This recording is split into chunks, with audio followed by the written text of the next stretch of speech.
Je suis Madame Fofana, professeure de SVT. Ce matin, je vais vous présenter une leçon de la classe de Terminale D sur les ressources minières qui comporte deux grandes parties. En grand 1, nous allons voir la localisation de ces ressources minières et en grand 2, le mécanisme de formation de ces ressources minières. Pour aborder cette leçon, je vais vous lire une situation d'apprentissage. Soyez donc attentifs. Le club scientifique de ton établissement a organisé une conférence sur les ressources minières de la Côte d'Ivoire. Le responsable de la SODEMI d'Abidjan, qui a animé cette conférence, a informé l'auditoire sur la mise en place des ressources minières en Côte d'Ivoire. Pour permettre aux élèves absents à cette conférence d'être informés, les élèves de la classe de terminale D décident de localiser les principales ressources minières de la Côte d'Ivoire, d'identifier les roches dans lesquelles elles se forment et d'expliquer le mécanisme de leur formation. Après la lecture de cette situation, donnez ou dégagez le constat à partir de cette situation. Donc, quel est le constat qui se dégage de cette situation d'apprentissage? De cette situation d'apprentissage, nous constatons que des ressources minières se mettent en place en Côte d'Ivoire. À partir de ce constat, formulez alors un problème géologique que nous allons étudier. Comment les ressources minières se mettent-elles en place en Côte d'Ivoire? Après avoir émis ce problème, nous allons proposer des hypothèses. Ces hypothèses sont les suivantes. On suppose que, ou peut-être que, les ressources minières se mettent en place dans certaines régions de la Côte d'Ivoire. En grand 2, la deuxième hypothèse sera peut-être que les ressources minières se mettent en place grâce à des mécanismes. En grand 1, nous allons reformuler la première hypothèse. Donc, vous notez, grand 1, les ressources minières se mettent-elles en place dans certaines régions de la Côte d'Ivoire? Pour vérifier cette hypothèse, nous allons effectuer une activité. Donc, nous allons vérifier cette hypothèse à partir d'une activité. Quelle est donc l'activité que nous pouvons mener pour vérifier cette hypothèse? Nous pouvons observer une carte. Cette carte est la carte minière de la Côte d'Ivoire ou encore la carte minière et géologique de la Côte d'Ivoire. En petit 1, observation d'une carte minière et géologique de la Côte d'Ivoire. Cette carte montre la répartition des ressources minières et les types de roches qui les renferment. Observez cette carte. Nous avons plusieurs ressources minières. En petit 2, nous allons localiser les principales ressources minières de la Côte d'Ivoire et déterminer les roches dans lesquelles elles se trouvent. Ces différents résultats sont consignés dans le tableau suivant. Donc, vous notez en petit 2, résultats. Dans ce tableau sont localisées les principales ressources minières de la Côte d'Ivoire et également les différents types de roches dans lesquelles on les rencontre. Parmi ces ressources minières, nous avons l'or, le fer, le diamant. L'or se rencontre à Danané, à Boisseau, à Bangourou, dans les types de roches qui sont les roches magmatiques, les roches sédimentaires. Le fer se rencontre à l'ouest, surtout dans la région de Man, de Touba, Biancoumont, et dans les roches de type métamorphique. Quant au diamant, on le rencontre à Séguéla, à Tortilla, à Agniblé-Cro, dans les types de roches qui sont les roches magmatiques et les roches sédimentaires. En petit 3, nous allons passer à l'analyse de ces résultats. Les ressources minières sont très variées en Côte d'Ivoire. Ainsi, l'or se rencontre presque dans toutes les régions de la Côte d'Ivoire, alors que le fer se rencontre à l'ouest, dans la région de Man. Quant au diamant, il se rencontre au nord, dans la région de Séguéla, à Tortilla, et à l'est, à Agniblé-Cro. Ces ressources minières sont réparties selon la localisation des différents types de roches.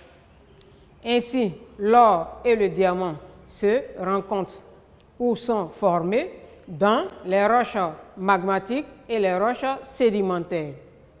Le fer s'est formé ou se forme dans les roches métamorphiques. Ces roches qui renferment les ressources minières sont appelées roches encaissantes.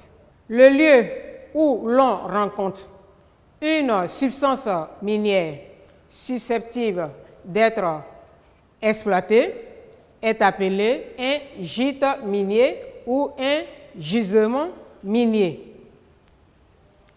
Un minéraire est l'ensemble constitué par la roche encaissante et le métal qu'elle renferme en quantité suffisante pour justifier une exploitation. Petit 4, conclusion. On retient que en Côte d'Ivoire, les ressources minières sont très nombreuses et elles sont localisées dans diverses régions selon leur nature.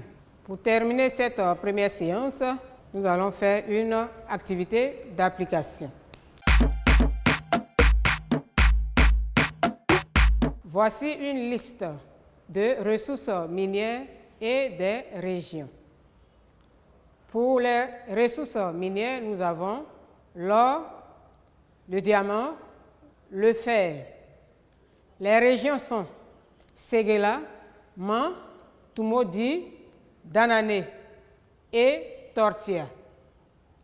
Relier ces ressources minières à la région ou les régions dans lesquelles on les trouve.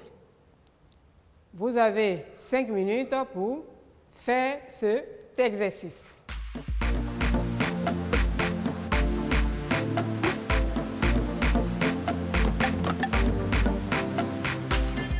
L'or se rencontre à Toumodi et à Danané. Le diamant se rencontre à Séguéla, à Tortilla. Le fer se rencontre à Man.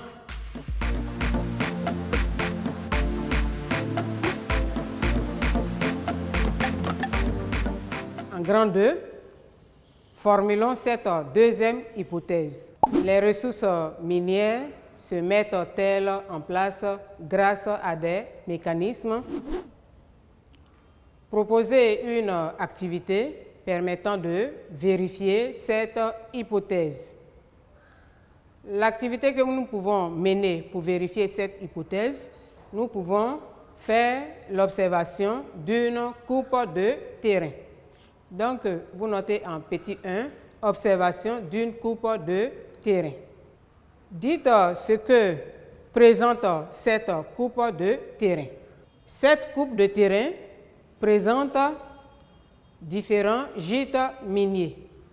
Donc, en petit 2 résultats, nous allons identifier ces différents gîte minier.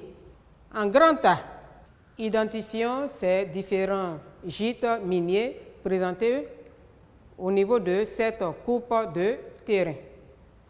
En grand A, nous avons le gîte d'altération ou le gîte résiduel.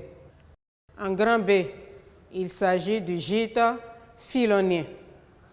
En grand C, le gîte en amas. En grand D, le gîte de faille. En grand E, le gîte alluvionnaire, encore appelé placère. En grand F, nous avons le paléoplacère. Après avoir identifié ces différents gîtes miniers, nous allons passer à l'analyse des résultats. Petit 3, analyse des résultats. Les gîtes filoniens, gîtes en amas et gîtes de faille se forment dans le massif granitique. Le gîte d'altération se forme au sommet de ce massif. Le gîte alluvionnaire se forme dans une rivière et le paléoplacère se forme dans une couche sédimentaire. Après cette analyse, nous passons à l'interprétation des résultats. Donc, nous avons en petit 4, interprétation des résultats. La formation du gîte filonien, du gîte en amas et du gîte de faille a un lien avec la formation du massif granitique. Le mécanisme est le suivant. En première étape, on a la montée ou la remontée du magma dans les couches supérieures. En deuxième étape, on a la cristallisation successive, encore appelée cristallisation fractionnée, des minéraux provoqués par la baisse de la température et de la pression. En troisième étape, nous avons le dépôt ou la précipitation des minéraux et leur concentration ou encore leur accumulation dans ces lieux.